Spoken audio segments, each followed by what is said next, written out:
Hi, I'm Ruby, and welcome to Ruby's Outdoor Rendezvous. Today, I'm going to show you what it's like to hunt at Full Bore Outfitters in the heart of Ohio with our guide and owner, Matt Lamp.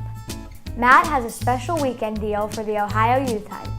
He loves to get kids started deer hunting at an early age so they can share their experience with a parent or grandparent. Matt is a well-known hunting guide here in Richland County, Ohio, and Matt and his clients have taken many big bucks from his farmland area. This area produces some giant bucks. Matt and his guide spend a lot of time in the woods all year round, so when they find big antlers like these, they know the deer will be even bigger next year. Wow, I can't even reach my whole hand around the base of this antler. He must have been huge. Matt has lots of permanent stands overlooking huge grain fields. The corn and soybean fields attract a lot of whitetails, and these blinds provide a good view of the area. They are also weather-tight and comfortable. He has trail cameras positioned near most of his stands, and Matt gets great photos of bucks. Some show up during the day, but a few of these big boys only show up in the middle of the night. Matt has a nice lodge for his hunters to stay in. The property is big enough to go out on the back deck to sight in your bow or shoot your rifle before the hunt begins. You may even see a buck right there. Last year, I shot the biggest buck of my life with Full Bore Outfitters during a stormy and miserable weekend. When we found my buck in the swamp, it was very windy and raining. Finally, we got back to the camp with my 9-point trophy. I took a few more photos with him in the rain. I was so happy, but the weather was a mess. This year looked like perfect deer hunting conditions. The temperature was 35 degrees, it wasn't windy, and a few inches of snow covered the ground. We hoped it wouldn't melt too soon. On the opening morning of the 2018 Ohio Youth season, we were in our banks blind well before sunup.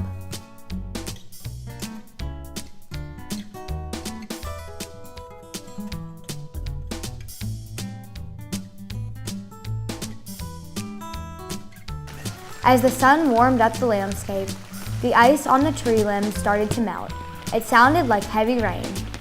The snow was disappearing fast and the fields were getting muddy. I was glad I brought my Ride-On 10x40 binoculars to keep scanning these huge cornfields. These binoculars are razor sharp, and it's fun using them to watch squirrels and songbirds while waiting for the deer to show up. It's 9 o'clock and we heard a few gunshots, so we're hoping it's either one of the girls staying with us at the cabin, either Naomi or Savannah. But we're still hunting and we haven't seen anything else yet, but we're hoping we see more deer as the day goes on.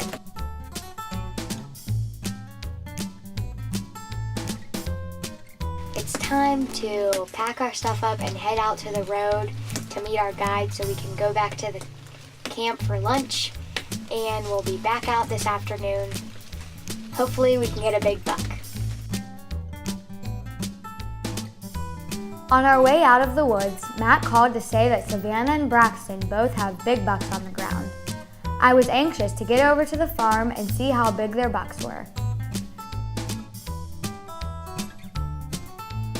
Braxton Michaelovich was hunting with his mentor and grandpa, Brian Frazier. This was the 9-year-old's first buck, and he and his grandpa were very excited. Wow. What do you like, the rigid blade or Avalon or whatever? Got one. These are the first deer these two have ever killed in their life. Oh my gosh, wow. Talk about. Awesome. I sure didn't plan that. Mr. Frazier took a bunch of pictures of his young grandson. Then, Matt and Braxton got a few photos together. I wanted to hold the buck's big rack for good luck, and for a few photos too. This was a very impressive buck. This young lady, Savannah Freer, is from New York State. She was hunting with her dad, Bobby. She was successful on her first ever big buck hunt. She shot her buck with a .50 caliber muzzleloader. Savannah is in 7th grade and she is 12 years old. In New York, youngsters have to wait till they're 16 to hunt big game. But her dad didn't want Savannah to wait that long, so he planned a hunt in Ohio, because a mentor can take a youth hunter of any age. These young hunters will always remember their first ever Ohio bucks, and I'm sure these 2 big bucks will be going to the taxidermy shop real soon.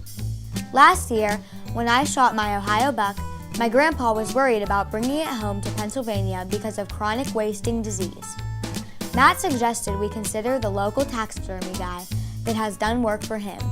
So I left my buck in Ohio at the Lone Leaf Taxidermy Shop, owned by Casey Watterson. Matt's friend and guide, Tony Collins, took his huge whitetail to Lone Leaf Taxidermy, and Casey did a great job, so I felt really safe leaving my buck there. This was another reason I was so anxious to go back to Full Bore Outfitters for this year's hunt. I couldn't wait to go see my finished buck at the Lone Leaf Taxidermy Studio. Casey is an award-winning taxidermist, and his large facility is full of his projects. His showroom is impressive, and he was working on a lot of big whitetail bucks. Casey gave me a few pointers on what to look for in a good taxidermy mount. He told me how he shot his huge buck last year with his compound bow. He was hunting on his own property. This full, life-size mount is a really beautiful piece of artwork. I brought my buck back to Matt's camp, and that night I was dreaming of shooting another one just as big. As we were hiking through the cornfield, I was a bit disappointed that I didn't get a shot at a big buck yet. I just kept thinking about the trail camera photos that Matt showed us.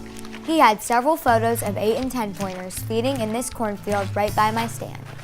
Now I only had 1 day left to hunt. I was just hoping to get a close-range shot at one of these trophy bucks. We had several groups of deer come out to the fields and to feed.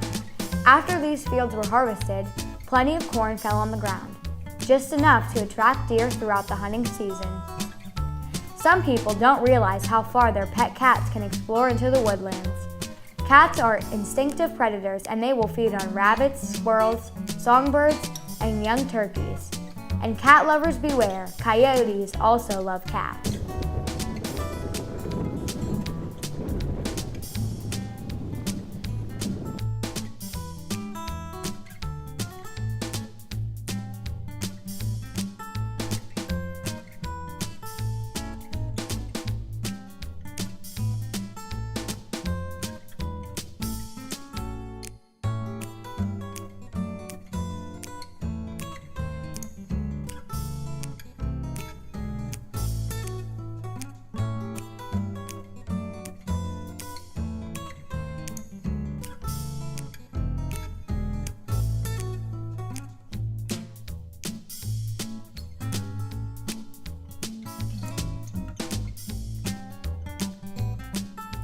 I watched the cornfield for any sign of a buck until sundown.